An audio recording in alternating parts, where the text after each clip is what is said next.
નમસ્કાર, સમાચારો સાથે હું છું અન્વી। વાત કરીશું મહત્વના અને મોટા સમાચાર વિશે। મહત્વના સમાચાર મળી રહ્યા છે તેના પર નજર કરીએ તો લોકસભા ચૂંટણીની તારીખ આવતીકાલે જાહેર થશે। ઇલેક્શન કમિશન કાલે બપોરે 3 વાગે પ્રેસ કોન્ફરન્સ કરશે અને ચૂંટણીની તારીખની જાહેરાત કરશે। ચૂંટણી 2024 અને રાજ્ય વિધાનસભાના કાર્યક્રમની ઘોષણા માટે ચૂંટણી આયોગ આવતીકાલે પ્રેસ કોન્ફરન્સ કરશે, જે બપોરે 3 વાગે યોજાવાની છે। ઈસીઆઈના સોશિયલ મીડિયા પ્લેટફોર્મ પર લાઈવ સ્ટ્રીમિંગ પણ થવાનું છે। એક દિવસમાં પહેલા 2 કમિશનની નિયુક્તિ કરવામાં આવી છે, તો જ્ઞાનેશ કુમાર અને સુખબીર સંધુ નવા ચૂંટણી કમિશનરને ગઈકાલે જે પોતાનો પદ સંભાળ્યું અને આવતીકાલે ચૂંટણી તારીખની જાહેરાત થવાની છે। લગભગ 6 થી 7 તબક્કામાં મતદાન થવાની શક્યતા છે। આવતીકાલે તે સ્પષ્ટ થઈ જશે। તો લોકસભાની ચૂંટણીની તારીખની જાહેરાત આવતીકાલે થવાની છે। 2024ની લોકસભા ચૂંટણીમાં 97 કરોડ મતદારો છે, જેમાં 2 કરોડ નવા મતદારો ઉમેરાયા છે। તો 2024ની લોકસભા ચૂંટણીમાં 97 કરોડ જેટલા મતદાતાઓ છે।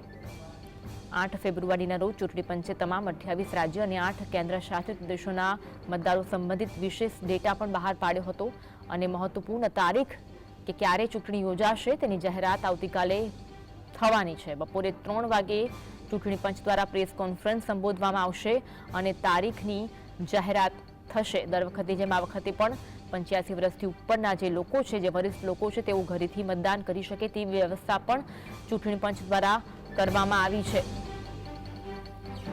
તો આવતીકાલે બપોરે આ ચૂંટણીની તારીખની જાહેરાત થવાની છે, જેની રાહ સૌ કોઈ જોઈ રહ્યા હતા।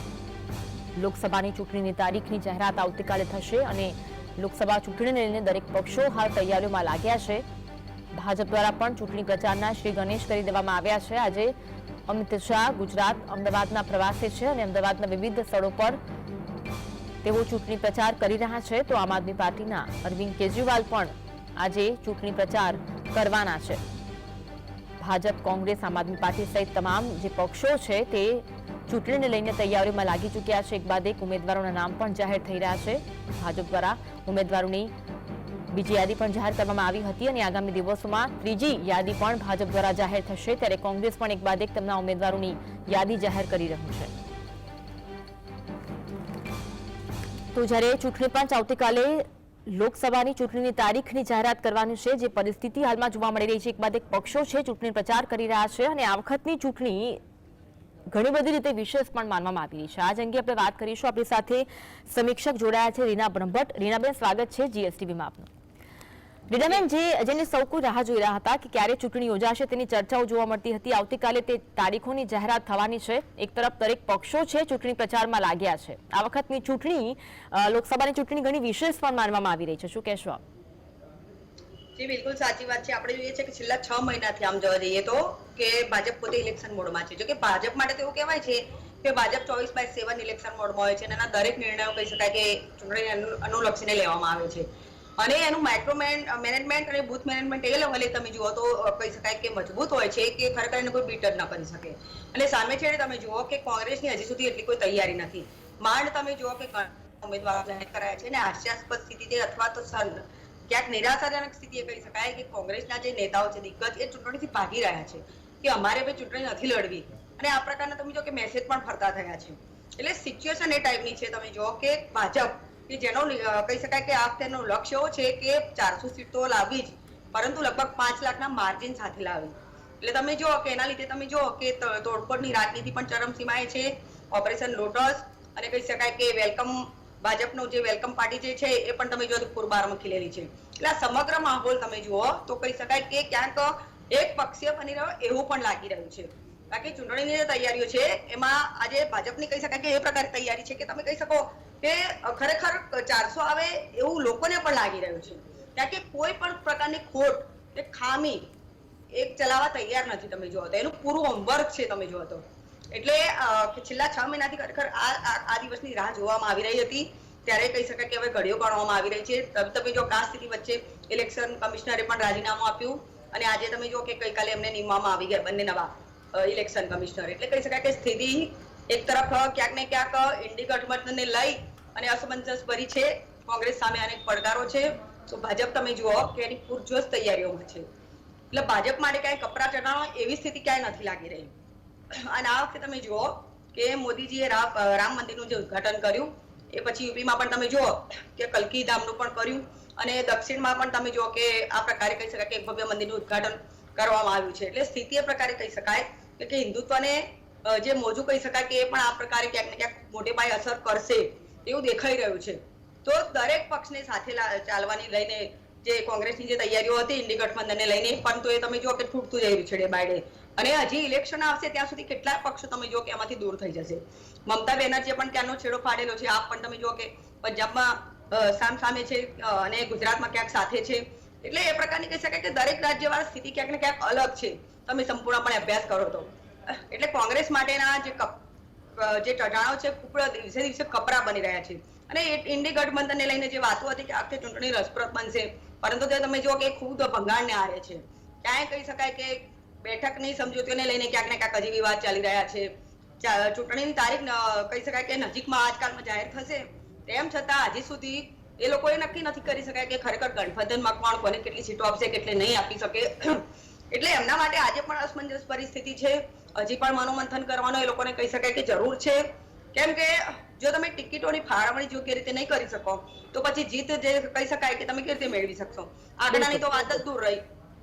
જી રીનાબેન, આ વખતે જે મુદ્દાઓ તમે વાત કરી કે રામ મંદિરનો મુદ્દો સૌથી મોટો છે, શું લાગી રહ્યું છે કે ભાજપને તે ફળી શકે, અથવા તો એક તરફ રાહુલ ગાંધી છે ન્યાય યાત્રા કરી રહ્યા છે, તે કોંગ્રેસને કેટલો ફળી શકે, કે પછી CAA નો મુદ્દો જે અત્યારે વિપક્ષ દ્વારા કહેવામાં આવી રહ્યો છે કે ચૂંટણીલક્ષી મુદ્દો છે, તે ક્યાંક ભાજપને કેટલો ફળી શકે? શું લાગી રહ્યું છે કયા કયા મુદ્દા કેન્દ્રમાં રહેશે? જી, સૌથી પહેલા તો આપણે જોઈએ છે કે રામ મંદિરનો મુદ્દો જે કહી શકાય કે 500 વર્ષના સંઘર્ષમાં ઇતિહાસ બાદ આમ જોવા જઈએ તો દૂર સુધી એવું નહોતું દેખાતું કે ખરેખર આ મુદ્દો ઉકેલી શકાશે. કોઈ જગ્યાએ પણ કહી શકાય કે કોઈ ઉજળી શક્યતા નહોતી દેખાતી. ત્યારે આ એક ઐતિહાસિક જીત હતી અને લોકો પણ તમે જો કે આજની તારીખમાં પણ લાખો લોકો કહી શકાય કે રામ મંદિરની મુલાકાતે જાય છે. એટલે લોકો માટે એક સપનું જાણે સાકાર થયું હોય એ પ્રકારની સ્થિતિ છે. અને બીજી વસ્તુ એ છે, તમને કહું કે ધારા 370 હોય કે રામ મંદિર હોય, આ જે બંને મુદ્દા હતા ખાસ કરીને તમે જો કે કહી શકાય અશક્ય હતા, બિલકુલ શક્ય નહોતો. અને CAA ની પણ વાત કરવામાં આવે કે આ અંગે પણ તમે જુઓ કે ખરેખર જે બિચારા કહી શકાય કે જે નાગરિકો છે હિન્દુ ખાસ કરીને, એ આજે એમની સ્થિતિ તમે જો તો કઈ પ્રકારે બદહાલ સ્થિતિ છે એમની, તો એ લોકો જાય તો ક્યાં જાય? તો આજે ભારત એમના માટે દરવાજા ખોલી રહ્યું છે CAA થકી. તો કહી શકાય કે લોકો ચલો એ માની શકાય કે કદાચ એનાથી ધ્રુવીકરણ નહીં થાય, મતોનું પોલરાઇઝેશન નહીં વધે, પરંતુ તેમ છતાં લોકો એને આવકારી તો રહ્યા છે. અને ક્યાંક કહી શકાય કે એ લોકોને માટે એક એવો એ પ્રકારનો મુદ્દો છે, ચલો સરકાર ક્યાંક સાથે તો છે ખરાબ સ્થિતિમાં પણ. એટલે આ પ્રકારની કહી શકાય કે માન્યતા એક દ્રઢ થતી જાય છે કે ભાઈ ચાલે જ્યારે કોઈ નહીં હોય ત્યારે મોદીજી એક વસ્તુમાં તો તમને ક્યાંક ને કહી શકાય કે જો તમે જુઓ કે એક વસ્તુ એ પણ છે કે વિદેશોમાં જ્યારે વિદ્યાર્થીઓ ફસાયા છે કે એ પ્રકારનો મુદ્દો હોય કે જ્યારે ક્યાંક કોઈ ભારતીય ફસાયો હોય ત્યારે પણ તમે જુઓ કે ભારતનું વિદેશ મંત્રાલય, મોદીજી અને અમિત શાહ બધા કહી શકાય કે અંગત રસ લઈને આ લોકોને પાછા લાવે છે. એટલે આ બધી વસ્તુનું ઓલ ઓવર તમે જવા જાઓ તો લોકો પર ખૂબ અસર છે. અને રામ મંદિરની તો આપણે કહી શકાય કે ચોક્કસપણે અસર છે. જ્યારે પણ કોઈ સાથે આ અંગે વાત કરું છું ત્યારે લોકો કહી શકાય કે આજની તારીખમાં પણ એટલી ખુશી અનુભવે છે. અને આપણે જોયું હતું એ વખતની જે કહી શકાય કે જે વખતનો માહોલ હતો એમાં લોકોએ પોતે કેટલીક માન્યતાઓ રાખી હતી, કેટલાકની તો વર્ષોની માનતાઓ હતી, બાધાઓ હતી ને ઉપવાસ રાખેલા હતા. ત્યારે એમનું સપનું આજે જ્યારે પૂરું થયું છે ત્યારે લોકોમાં કહી શકાય કે આ માટે કહીને મોદી માટે ખરેખર કહી શકાય કે ખૂબ જ સારી સ્થિતિ છે અને ખૂબ માન સન્માન છે લોકોમાં, એ આપણે સ્વીકારવું જ રહ્યું. બિલકુલ. આપણે ગુજરાતની ચૂંટણીની જો વાત કરીએ, ગુજરાત લોકસભા ચૂંટણી આ વખતે કોંગ્રેસમાંથી ભાજપમાં જોડાયા હોય નેતા અગણિત છે એવું કહી શકાય, અને ભાજપ દ્વારા ભરતી મેળો યોજવામાં આવી રહ્યો છે અને યથાવત જોવા મળી રહ્યું છે. કેટલું નુકસાન છે કોંગ્રેસ માટે આ દિગ્ગજ નેતાઓ, આપણે અનેક દિગ્ગજ નેતાઓ છે જે કોંગ્રેસ જે ભાજપમાં જોડાયા છે, કેટલું નુકસાન થઈ રહ્યું છે કોંગ્રેસને તેને લઈને? આ બધામાં તમે જોવા જાઓ તો અર્જુન મોટવાડિયા કહી શકાય કે કોંગ્રેસના એક દિગ્ગજ નેતા હતા.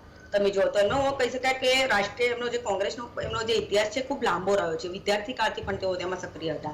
ત્યારે સૌથી મોટો એમને ફટકો કદાચ કહી શકે કે કહી શકાય કે અર્જુન મોટવાડિયાને લઈને પડ્યો છે. આજે જ્યારે કોંગ્રેસના આટલા દિગ્ગજ નેતા અને સિનિયર નેતા જો ભાજપમાં કહી શકાય કે જાય, અને એમણે પણ તમે જો તમે જે પ્રશ્ન કર્યો મુદ્દે કે રામ મંદિર મુદ્દે જ એમણે કહી શકાય કે એમને બહુ ખરાબ લાગ્યું હતું. અને આ મુદ્દો જે છે આમ જોવા જઈએ તો રાષ્ટ્રીય લેવલે પણ ઘણી ચર્ચા થઈ હતી. અને આજની તારીખમાં પણ તમે જો તે વિશે ચર્ચાઓ ચાલે છે કે ખરેખર કોંગ્રેસે આ પ્રકારનું જે વલણ હથિયાર કર્યું એ નુકસાનકારક છે કે ફાયદાકારક છે. ક્યાંક લોકો એવું કહી રહ્યા છે કે આ મેસેજ આપવા માંગે છે કે ખરેખર તેઓ ક્યાંક ને ક્યાંક મુસ્લિમોને ખુશ કરવા માટે અથવા મુસ્લિમો નાખુશ ના થાય એ માટે થઈને આટલા મોટા ભવ્ય કહી શકાય કે પ્રોગ્રામથી દૂર રહ્યા હતા. એટલે આમ જોવા જાઓ તો ખરેખર ધર્મ એક દરેકનો અંગત વિષય હોય છે. મુસ્લિમો જેમ મસ્જિદમાં જતા હોય એમ હિન્દુ પણ પોતાના મંદિરમાં અને ઉત્સવમાં જઈ જ શકે. તેમ છતાં તમે જુઓ કે એમને દૂરી બનાવી. એટલે આ જે અર્જુન મોઢવાડિયાએ જે પ્રકારે કહી શકાય નિવેદનો આપ્યા અને સ્થળાંતર કર્યું એ પ્રકારે તમે જો યુપીના જે પ્રમોદ કૃષ્ણમથા એમણે પણ તમે જુઓ તો કહી શકાય કે બહિષ્કાર કર્યો અને કલ્કીધામ જે હતું એમાં મોદીજીને આમંત્ર્યા અને પછી એમણે કાયદેસર કહી શકાય કે પ્રવેશ કર્યો. એટલે ઓલ ઓવર આપણે જોવા જઈએ તો ગુજરાતની જ્યારે વાત કરવામાં આવે છે ડે બાય ડે તમે જુઓ કે કહી શકાય કે અનગણિત નેતાઓ કહી શકાય કે કોંગ્રેસની વંડી ઠેકીને ભાજપ તરફ સ્થળાંતર કરી રહ્યા છે. અને ક્યાંક એમની વાત એવી પણ છે કે એમના તરફ ધ્યાન આપવામાં નથી આવી રહ્યું, એમની અવગણના કરવામાં આવે છે.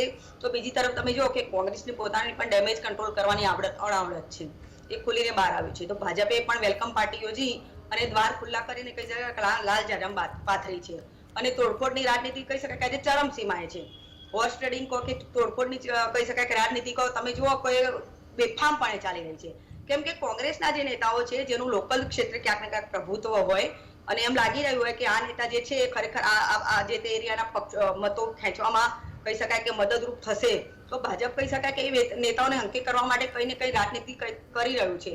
અથવા તો કહી શકાય કે કોઈ ટિકિટની અથવા તો કોઈ હોદ્દાની કે પદની લાલચ આપીને પણ તમે જો તેમને કહી શકાય કે પક્ષમાં આવકારવામાં આવી રહ્યા છે. તો સામે છેડે તમે જો કે ગઈકાલનો જ માહોલ જો કે બરોડાના જે હતા જ્યોતિબેન, એમની પણ જે તમે રંજનબેનને જે ટિકિટ આપવામાં આવી ત્યારે ખુલીને એમણે કહી શકાય કે અસંતોષ વ્યક્ત કર્યો અને પોતાનો બળવો તમે જુઓ તો જાહેર કર્યો હતો. બાકી આ તમે જુઓ તો જ્યોતિબેન જે છે એ ભાજપના પણ સિનિયર નેતા છે. એટલે એવું નથી કે કોંગ્રેસમાં જ આ સ્થિતિ પ્રવર્તે છે, પરંતુ કોંગ્રેસની જે સ્થિતિ છે એને લઈને ભાજપમાં પણ અસંતોષ છે.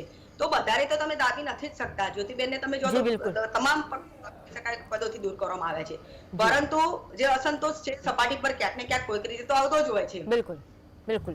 પરંતુ એ અસંતોષ ખાળવા માટે કદાચ ભાજપ પ્રયાસો કરતો હોય છે અને કોંગ્રેસ પ્રયાસો નથી કરતું, જેના કારણે પરિસ્થિતિ જોવા મળી રહી છે. આભાર રીનાબેન જીએસટીવી સાથે જોડાવા માટેના મુદ્દે ચર્ચા કરવા માટે. તો આ સાથે જ રજૂઆતમાં આગળ વધીશું. રોકાઈશું વિરામ માટે.